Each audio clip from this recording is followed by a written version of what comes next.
મિત્રો ચેપ્ટર 7 વ્યાયામ ભૂમિતિ એમાં આપણે સ્વાધ્યાય 7.2નો સાબુ દાખલો જોવાનો છે. તો વિડીયો ચાલુ કરતાં પહેલાં હજી ચેનલને સબસ્ક્રાઈબ ના કર્યું હોય તો જલ્દીથી ચેનલ સબસ્ક્રાઈબ કરો અને નોટિફિકેશન પર ક્લિક કરો કે જેથી કરીને આપણે કોઈ પણ વિડીયો મૂકીએ તો સૌથી પહેલાં તમારી પાસે આવે. તો આજનો વિડીયો ચાલુ કરીશું.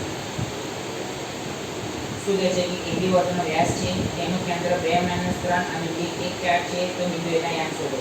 તો મિત્રો આપણને આમાં કેન્દ્રના યામ આપેલા છે અને બીના યામ આપેલા છે, પણ એના યામ આપણને આપ્યા નથી.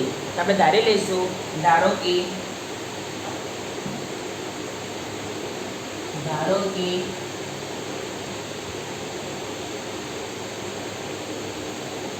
બિંદુ એ ના યામ, ધારો કે બિંદુ એ ના યામ xy છે. હવે જો તો તમને ખબર છે કે વર્તુળનું કેન્દ્ર એ તેના દરેક વ્યાસનું શું હોય, મધ્યબિંદુ હોય. તો લખીશું કે વર્તુળનું કેન્દ્ર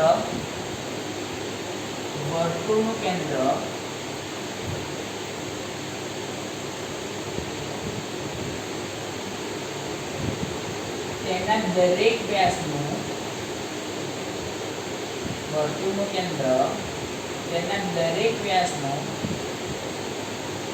મધ્યબિંદુ છે.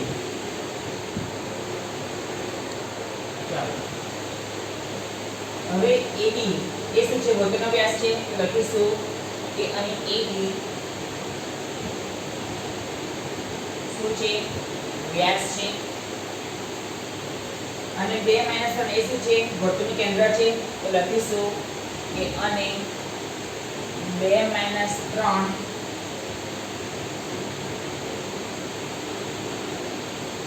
એ વર્તુળનું કેન્દ્ર છે.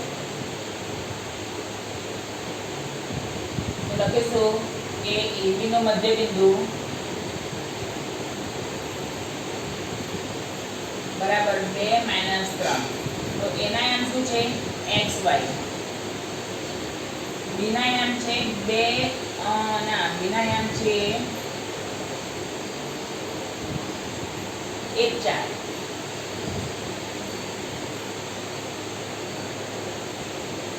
તો મિત્રો જુઓ, AB નો મધ્યબિંદુ તો કઈ રીતે લખવાનું, બંનેનો સરવાળો ભાગ્યા 2. સો બંનેનો સરવાળો ભાગ્યા 2. x વત્તા ભાગ્યા 2 y વત્તા 4 ભાગ્યા 2 બરાબર 2 - 3. એક વખત આના બરાબર 2 લઈશું અને બીજો વખત આના બરાબર -3 લઈશું. તો લખીશું કે x વત્તા 1/2 બરાબર 2, y વત્તા 4/2 બરાબર -3. તો માટે હવે આ બેનો આની સાથે ગુણાકાર. તો x વત્તા 1 બરાબર 4, y વત્તા 4 બરાબર 2 નો આની સાથે ગુણાકાર, તો બરાબર -6. તો માટે x બરાબર, હવે 1 પ્લસમાં છે તો કઈ જશે, માઇનસમાં. 4 - 1, y બરાબર આ 4 પ્લસમાં છે તો માઇનસમાં, એટલે -6 - 4. તો માટે x બરાબર 3 અથવા y બરાબર -10.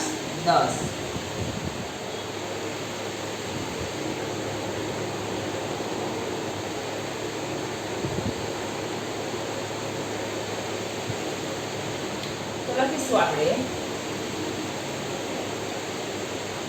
કે આમ બિંદુ A ના યામ 3 -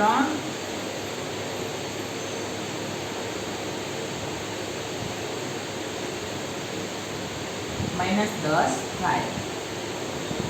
તો મિત્રો આજના વિડીયોમાં આટલું જ. કાલે ફરી એક નવા વિડીયો સાથે મળીશું.